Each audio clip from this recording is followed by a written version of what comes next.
Now, I'm sure you've looked at the histogram. I'm sure you've even read tips that you should use it. But what is the histogram telling us?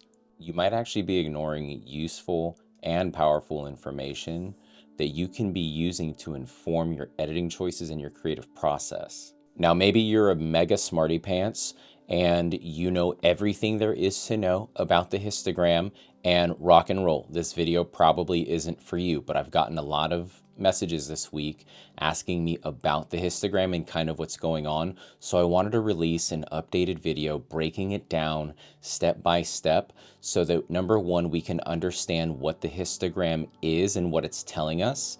Number two, how we can read the histogram. And then number three, how we can use the histogram. Okay. And then that's when we're actually going to get into a lot of usable tips that you can use in Lightroom and like when you're shooting today. Now, just as a reminder, you can actually download this raw file for free and play around with the histogram with me and follow along. And the reason why I chose this photo is because there's so much information going on in the histogram, and we can use this photo as an example to start reading it and to break down the histogram. So number one, what is the histogram? Essentially, it's a graph and you can read it from number one, left to right or horizontally, or number two, you can read it up and down or vertically.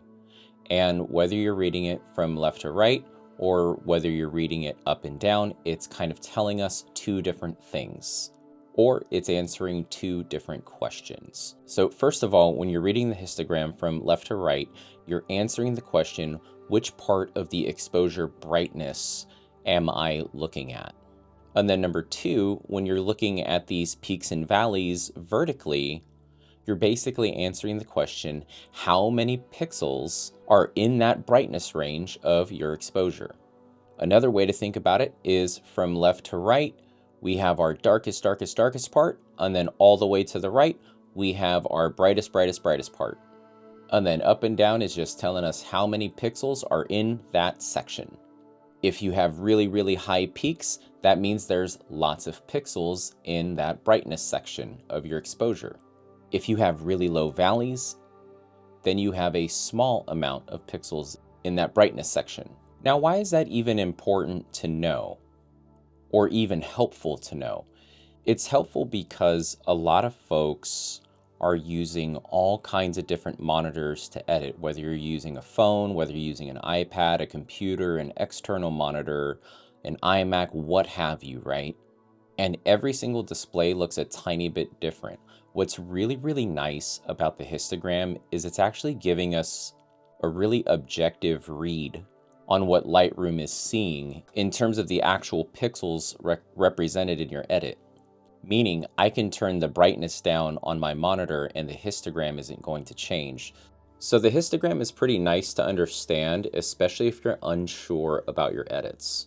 So let's take a look at the histogram in practice and see what the histogram is telling us about this photo right here. Because right off the bat, I can tell you that I like this picture. It's an interesting picture to look at.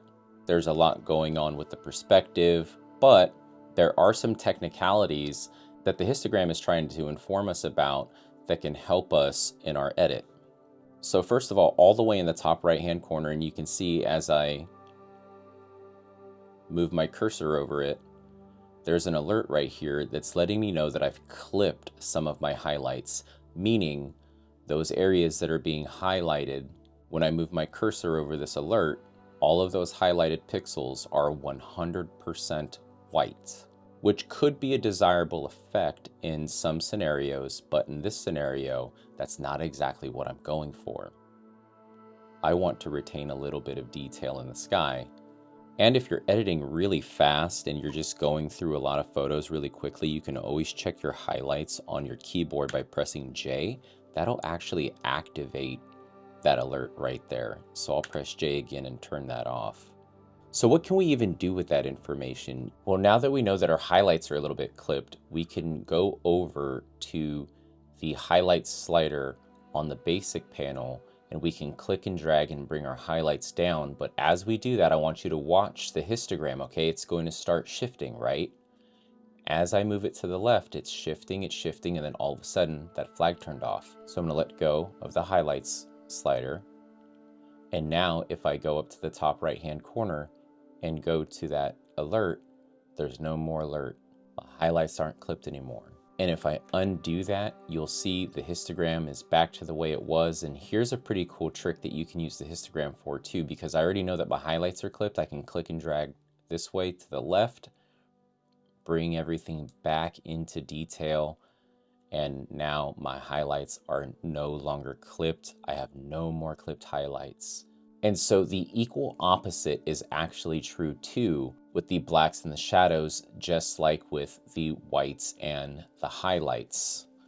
This doesn't happen as frequently with photographers, but Lightroom will warn you of it too. So check this out.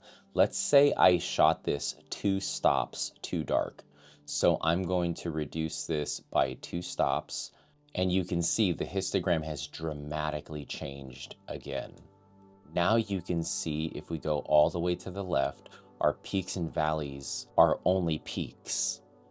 All of our pixels, it's telling us that lots of pixels are in this region of the brightness, meaning lots of the pixels are in the blacks region. So if I were to print this on paper, it would look very, very dark. And then if I were to take this even further and bring it like 4 stops down, now it's going to start showing us clipped shadows and clipped blacks. So I'll click that down to keep them exposed. So you'll see here, this would be pure black if it were printed out on a printer. And that's typically, in a lot of scenarios, that's something that we would want to avoid unless we were doing it on purpose. And so our histogram is going to help us out with that as well. I'll double click my exposure to bring us back to how it was shot. And I'll show you how I use the histogram a lot when I'm informing my edits. So I'm going to click over to the final edit of this photo, and we'll read this from left to right.